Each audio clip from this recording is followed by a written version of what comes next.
जहां पर खिलाड़ी खेलते हैं, देखिए जी, वहां पर शराब के बड़े बड़े कंटेनर पड़े, खिलाड़ियों के प्रैक्टिस के सामान को तोड़ दिया गया है। 10-10 दिन तक ये स्टेडियम जो है वो बंद रखा आता है। अब ऐसी व्यवस्थाएं होंगी तो फिर आप देश के खिलाड़ियों से मेडल लाने की उम्मीद छोड़ दीजिए।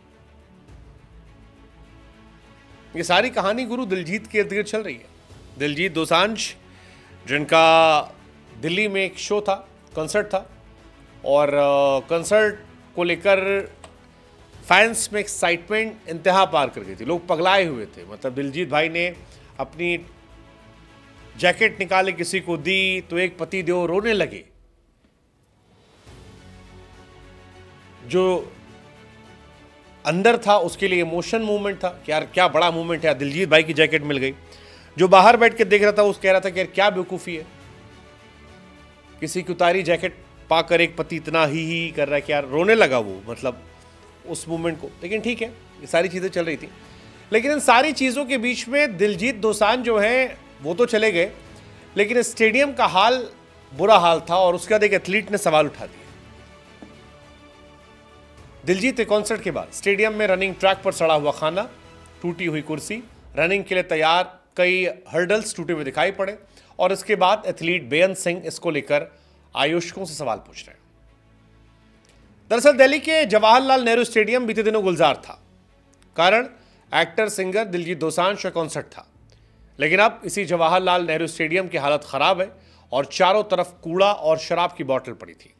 स्टेडियम का रनिंग ट्रैक सड़ा हुआ खानों से भरा था, टूटी हुई कुर्सियां थी, रनिंग के लिए तैयार कई हर्डल्स टूटे हुए थे। और दिलजीत के कंसर्ट के बाद ये जो तस्वीर थी, ये एथलीट्स को समझ में नहीं आ रही थी। खिलाड़ियों ने इसके बाद स्टेडियम के टूटे हुए ट्रैक पर सामानों की शिकायतें की। दिल्ली के रनर बेअंत सिंह, उन्होंने इंस्टाग्राम पर एक वीडियो पोस्ट किया और स्टेडियम के खस्ता हाल होने की जानकारी दी। वीडियो में कहा कि ये औकात है भारत में स्पोर्ट्स की, खिलाड़ियों की, स्टेडियम की। अधिकारियों पर सवाल खड़ते हैं, कहते हैं यार भीड़ को पूरे स्टेडियम में खाने पीने की चीज़ें फैलाने की अनुमति क्यों दी गई। ये कहा कि खिलाड़ी यहाँ पर 10 दिन तक प्रैक्टिस नहीं कर पाएंगे। उनका आरोप है कि कार्यक्रम के दौरान एथलीटों के इस्तेमाल किए जाने वाले सामानों के साथ तोड़फोड़ हुई, फेंक दिया गया और उसके वीडियोस दिखाए उन्होंने। अब दिलजीत का कंसर्ट बहुत महंगा था, टिकट बहुत महंगी थी, काफ़ी ब्लैक में भी चली, ऐसा आरोप लगा, काफ़ी कमाई हुई। लेकिन ये जो सवाल था ये चला कि दिलजीत के कंसर्ट से फ़ायदा किसको हुआ, आयोजकों को, बिचौलियों को, दिलजीत पाजी को। कमाई लाखों करोड़ों में हो, लेकिन भुगत कौन रहा है, स्टेडियम, एथलीट। अब यहीं पर सवाल बेअंत सिंह का लोगों ने उठाना शुरू किया कि भाई अगर मोटा पैसा जेब में रखने का शौक है तो अगले दिन स्टेडियम का जस को तस कौन करेगा। कई लोगों ने लिखा कि यार ये बेहद शर्मनाक है, हमारे देश में एथलीट साथ ऐसा व्यवहार हो रहा है।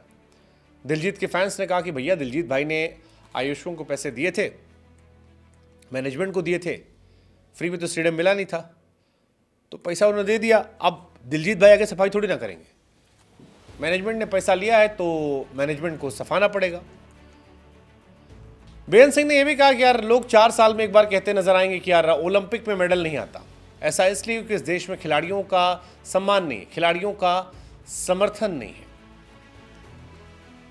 हालांकि वो कह रहे थे कि उनकी शिकायत दिलजीत के खिलाफ नहीं है, आयोजकों के खिलाफ है। 7 दिन से स्टेडियम प्रैक्टिस के लिए बंद रखा है।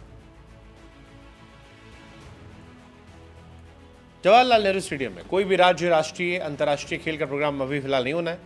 आओ खेल योजना के कुछ लाभार्थी स्टेडियम में प्रैक्टिस करने आते हैं, सोशल मीडिया पर वायरल कुछ वीडियो में एथलीट गंदगी भरे एरिया को दिखाते हैं और ये सारी बातें आई। हमें लगा आपसे पूछे, जो सवाल उठाया गया कि ऐसी सिचुएशन में कौन एथलीट बनना चाहेगा। कॉन्सर्ट के लिए sport authority of India, Saregama India के बीच कॉन्ट्रैक्ट हुआ।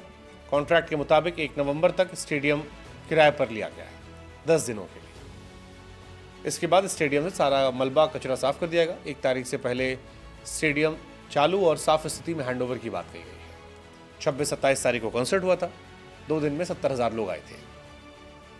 दिलजीत भाई का टूर चल रहा है, दिल्ली में कंसर्ट था, दिल्लुमिनाती टूर 2024। काफ़ी भीड़ पहुंची थी दिलजीत के कॉन्सर्ट, काफ़ी एक्साइटमेंट रही है लोगों में, बट ये वीडियो भी काफ़ी ट्रेंड में रहा। हमें लगा आपसे पूछें क्या सोचते हैं आप इस पर।